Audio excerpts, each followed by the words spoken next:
E hoje, quando a gente fala de cultura, a gente fala da cultura do consumo. Bem, uma coisa é certa. O consumo é algo que faz parte da natureza humana.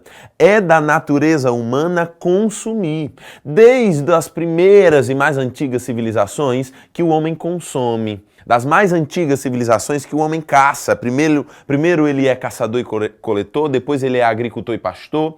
Mas o consumo é algo que faz parte da natureza humana.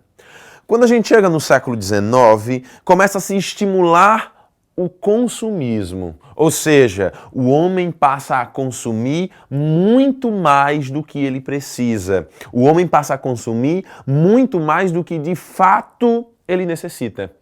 E se a gente vai vindo lá do século XIX, com desenvolvimento tecnológico, com desenvolvimento industrial, chegando no século XX, século XXI, a gente não fala nem mais de consumismo. A gente fala de algo que já ganhou proporções ainda maiores. É o chamado hiperconsumo.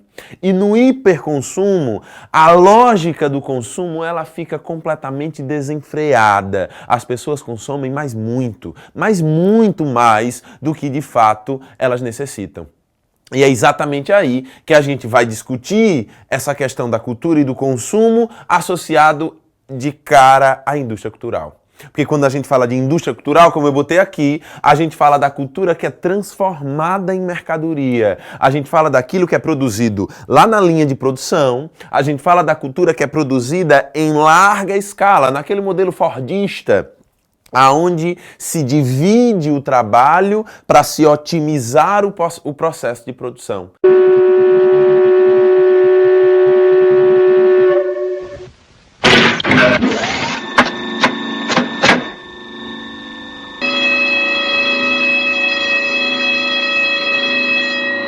Sección 5, aumente velocidad a 4.1.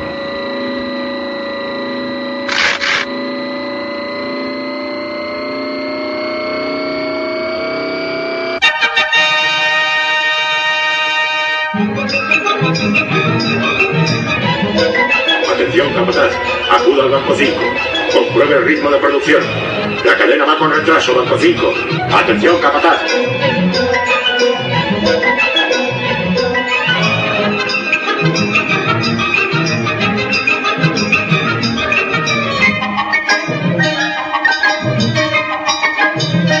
E aí, a indústria cultural, quando transforma a cultura em mercadoria, ela tem o objetivo claro de vender.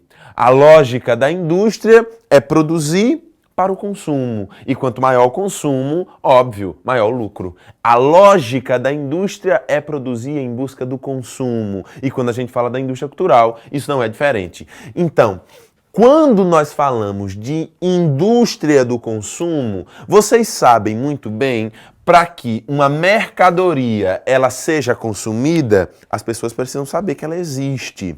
Para que uma mercadoria ela seja comprada, as pessoas precisam ter acesso à informação da sua existência, obviamente. E aí qual é a consequência disso? Ou melhor, como é que as pessoas ficam sabendo da existência dessas mercadorias? Através dos meios de comunicação. Os famosos e conhecidos meios de comunicação de massa. Aqueles que propagam a informação em larguíssima escala. E propagando em larga escala, chega ao maior número de lares, chega ao maior número de pessoas e, consequentemente, levam as pessoas a desejar consumir.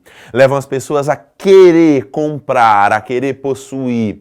Por quê? Os meios de comunicação de massa, eles são extraordinários. Porque a TV, assim como o cinema, assim como o rádio, a internet não, porque a internet a gente não classifica como meio de comunicação de massa, porque há uma autonomia do consumo. No caso da TV não há autonomia do consumo. Mas a TV, ela é extraordinária porque ela vende sonhos. A TV é extraordinária porque ela vende o desejo de consumir. Você está lá na frente da TV e aí de repente aparece aquele ator famoso, de uma emissora famosa, o cara bonitão, musculoso e tal, e fala olhando para a câmera, olhando para você, que ele é feliz, que ele está sorridente, que ele está muito bem porque ele possui um determinado carro, por exemplo. É o cara que faz a publicidade do carro. Então ele está lá dirigindo o carro de uma avenida que não tem congestionamento, onde tudo é belo e bonito, não tem barulho de trânsito, ninguém buzina, não tem estresse, tudo é perfeito. Mas por quê? Porque ele está dentro daquele carro, daquela marca famosa, que dá conforto, que dá bem-estar, que traz para ele tudo o que é considerado bom. E é por isso que ele é bonito daquele jeito.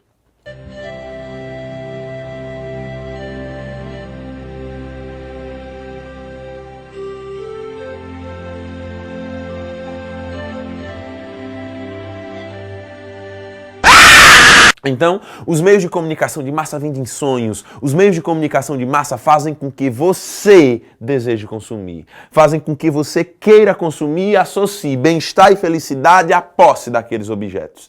Então, quando a gente fala de indústria cultural, é extremamente importante que a gente ligue a indústria cultural aos meios de comunicação de massa. Porque é os meios de comunicação de massa que fazem com que você deseje comprar, consumir aquilo que a indústria cultural está produzindo. Afinal de contas, eu já disse aqui umas 300 vezes, o que é que a indústria cultural quer? O lucro. O que é que a indústria cultural quer? Vender a mercadoria que produz, porque é com a venda da mercadoria que vem os louros do processo de produção, que é literalmente o lucro. Agora, qual o problema? O que é que os meios de comunicação de massa fazem com a cultura? Como o próprio nome diz, meio de comunicação de massa. Massifica, leva a informação para o maior número de pessoas ao mesmo tempo. Com que objetivo? Fazer com que as pessoas desejem, fazer com que as pessoas comprem, mas padroniza a cultura. Os meios de comunicação de massa vão levar a uma diluição da cultura. É aí que os meios de comunicação de massa transformam o que a indústria cultural produz em cultura de massa. A cultura de massa é a cultura diluída. Se eu pego, por exemplo, a gente falou disso na última aula, se eu pego cultura erudita e cultura popular, que tem características diferentes, que tem origens diferentes, eu tenho, no meio de comunicação de massa, a junção das duas. Então, o meio de comunicação de massa, ele não diferencia de uma maneira clara o que é popular do que é erudito. Ele transforma tudo em uma mesma coisa. Então, ele joga lá um desenho animado, por exemplo, com Beethoven, com Chopin, com música clássica, que é meio de comunicação de massa, associado ao desenho animado, que é uma produção técnica para a massa, e faz com que você escute Chopin sem nem saber quem é Chopin. Leopold!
Package for Bugs Bunny.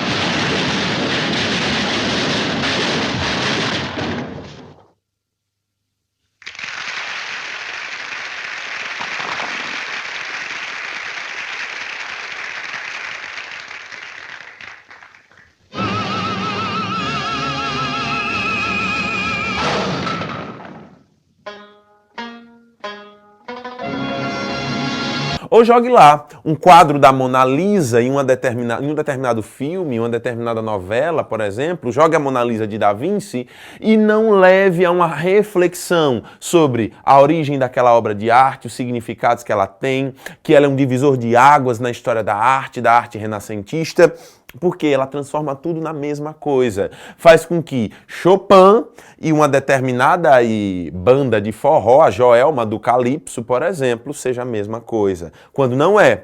O que eu não estou dizendo que Chopin ou que Joelma é melhor ou pior, em hipótese alguma. Mas são produções culturais diferentes, são representações culturais diferentes, têm origens diferentes. Não são a mesma coisa. Mas os meios de comunicação de massa, quando diluem a cultura, transformando ela em cultura de massa, faz com que ela tenha a mesma característica. E nós que consumimos a cultura, consumimos os dois como se fossem a mesma coisa. Óbvio, você que está assistindo às aulas do Explica Aí não consome assim, porque você é instruído, você está ligado como o negócio acontece.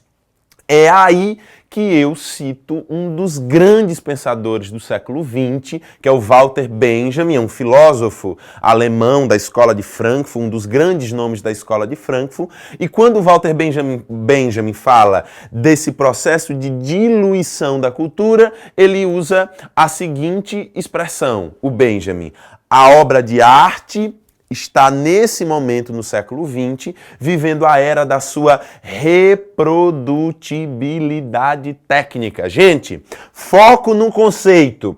Reprodutibilidade técnica, ou seja, a obra ela está sendo produzida, como eu já disse aqui no início, como mercadoria. A cultura, a obra de arte é produzida como mercadoria. Então não se deseja, não se quer.